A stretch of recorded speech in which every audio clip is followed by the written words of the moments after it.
কত বড় প্রতারণা রাষ্ট্রে আমরা বসবাস করছি। আপনি ভাবতে পারেন যে ইলেকশন হবে তার আগেই তো আমরা বলতে বসেছি যে আমরা আমাদের প্রয়োজন মতো ব্যালট পেপার আমরা ছাপিয়ে নেব।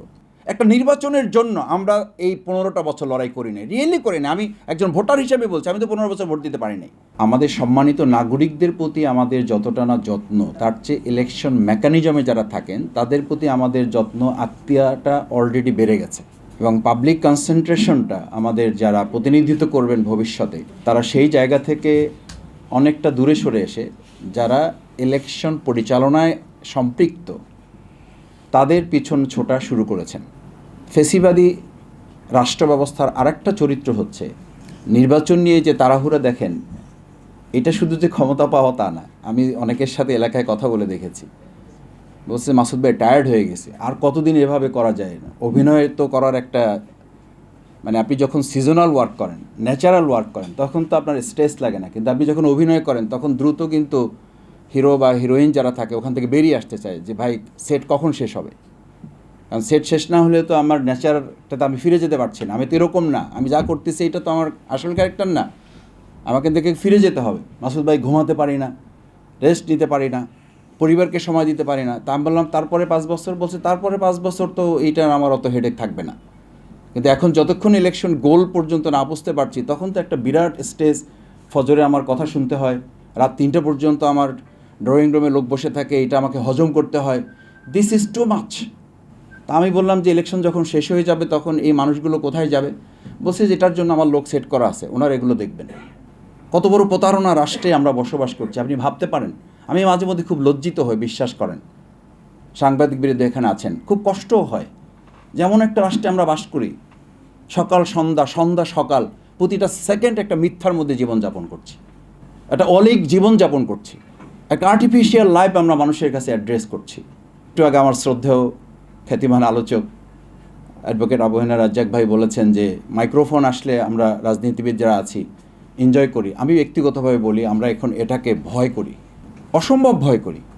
যে এতগুলো মাইক্রোফোন আমার সামনে, আমার মতো ছোট মানুষ, রিয়েলি বলছি, আমার মতো ছোট মানুষ, আমার মতো ছোট একজন রাজনৈতিক কর্মীর সামনে যখন এতগুলো ক্যামেরা আপনার ধরেন, তখন আমার দায়বদ্ধতাটা, তখন জনগণের প্রতি আমার যে অ্যাকাউন্টেবিলিটি, তাদের প্রতি আমার যে সম্মান, তাদের প্রতি আমার যে সৌজন্যতা, সেই জায়গাটাকে আমি রাখতে পারছি। ফেসিবাদী রাষ্ট্রের তো এটাও একটা ক্যারেক্টার যে ইলেকশন হবে তার আগেই তো আমরা বলতে বসেছি যে আমরা আমাদের প্রয়োজন মতো ব্যালট পেপার আমরা ছাপিয়ে নেব।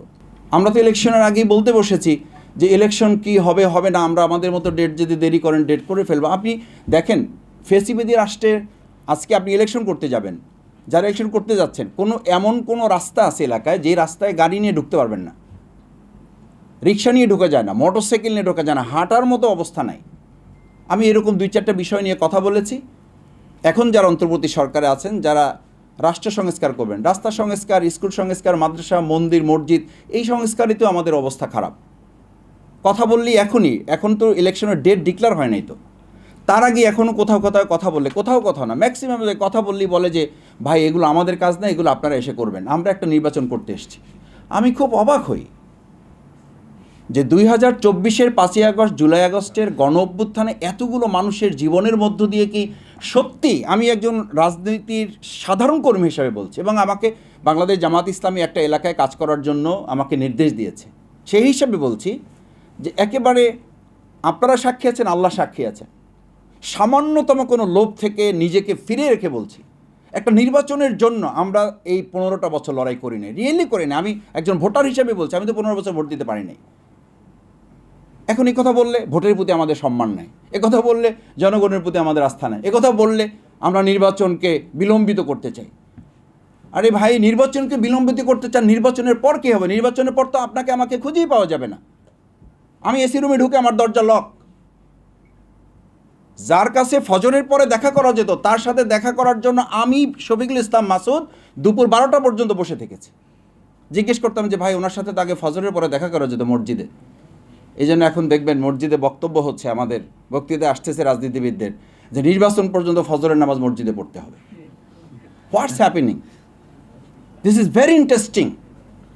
আপনি আমাকে ধর্ম ব্যবসায়ী বলেন, আপনি ইসলামপন্থীদের ধর্ম ব্যবসায়ী বলেন, তাহলে আপনি এখন নির্বাচন পর্যন্ত ফজর নামাজ আপনার জন্য ফরজ। নির্বাচন পর্যন্ত ফজরের নামাজ আপনাকে মসজিদ পাহারা দিতে হবে, ওখানে কে কী করে এটা দেখতে হবে। তারপরে কি? তার মানে নির্বাচন হচ্ছে একটা সিলেকশনের মধ্য দিয়ে রাষ্ট্রের মালিকানা গ্রহণের একটা প্রক্রিয়ায় কেউ কেউ আমাদের মাথাটা ঢুকিয়ে জনগণকে ব্যবহার করার মাধ্যম। This is very simple. এটা কোনো গবেষণা দরকার। আপনি সিম্পল একজন সম্মানিত রিক্সাওয়ালাকে জিজ্ঞেস করেন, একই কথা বলবে যে ভাই এখন সকাল বিকাল সালাম পাচ্ছি, কে যে সালাম দিচ্ছে বুঝতেও পারতেছি না, জবাব নেওয়ার সময় পাচ্ছি না।